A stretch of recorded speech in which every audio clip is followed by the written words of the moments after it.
The Royal Rumble is 18 days away, and we have a lot to go over really quickly. But first off, we'll just go over the new match. The Cruiserweight Championship will be on the line as Rich Swann defends against Neville. This was made on 205 Live.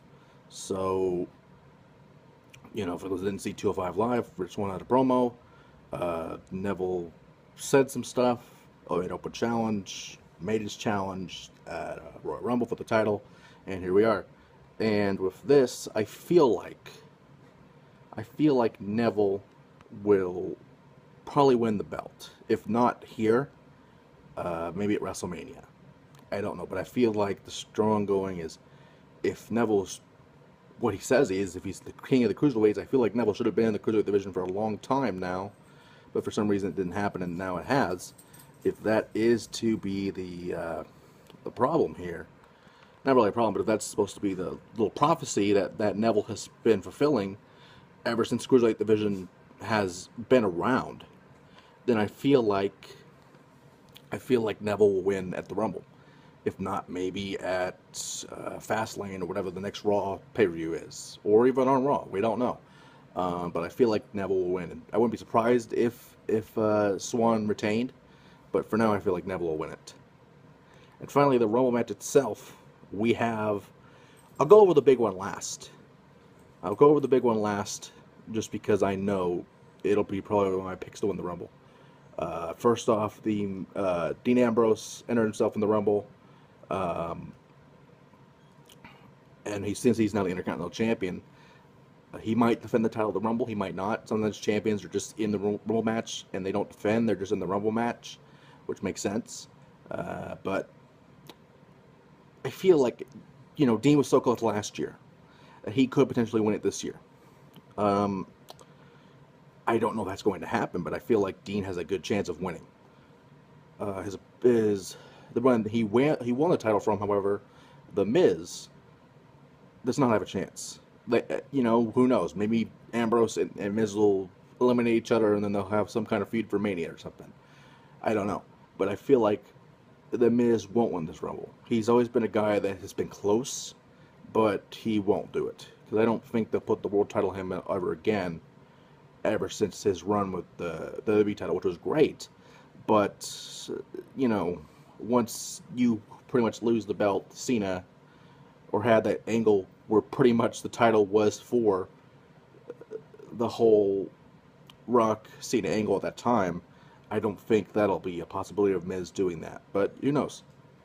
Is there anybody else that we're missing? Because we did Corbin last week, or did Corbin? Did Corbin enter last week? I think he entered last week. He did. So the last one before the big one is Dolph Ziggler. And again, Ziggler, much like Miz, has been in that position where he could be world champion, but they're probably not going to do it. Which means probably he will not win the Rumble. I wouldn't be surprised if he does with his new attitude. It would make sense with his new attitude and all that to happen, but I don't think it will. And finally, the reason probably most of you are here, The Undertaker is in the Rumble match for the first time since 2009, I believe. The Undertaker is in the Royal Rumble match. This sets the stage for a lot of things. I feel like that Undertaker could win the Rumble.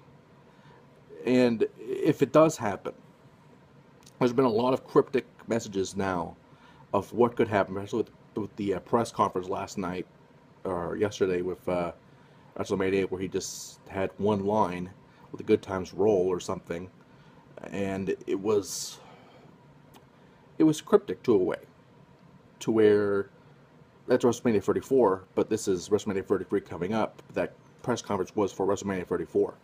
Um, that could mean a lot of things. That the Undertaker could maybe not make it to WrestleMania 34, or he will, and that'll be his last match. What the whole consensus at this point, to what I was thinking, is now out the window. Because I was originally thinking Undertaker will win the Rumble.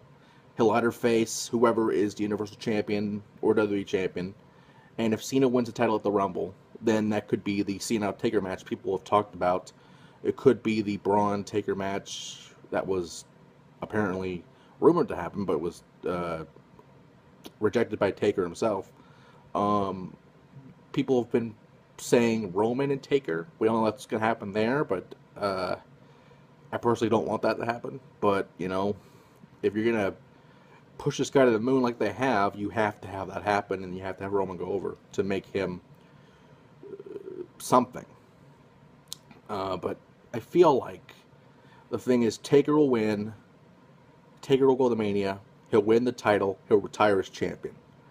It doesn't matter what title. He'll just retire as champion of some kind. Whether it's Universal or WWE title, does not matter. I feel like the plan is Taker will win the Rumble, face a champion, win the championship, retire as champion, go into the Hall of Fame, WrestleMania 34.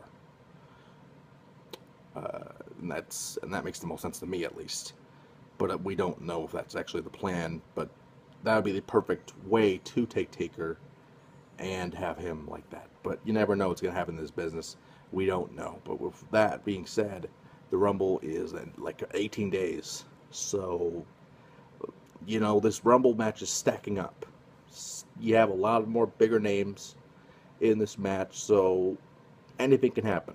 We don't know what's going to happen. The Rumble is probably one of the more fun things of the year because anything can happen. But with the brand split now, will they use that option to say, if someone wins from SmackDown, will they jump to Raw, face the Universal Champion? Will a Raw superstar win, jump to SmackDown, face the WWE Champion? Something like that. But, you know, more all those questions and more will be answered as we go on.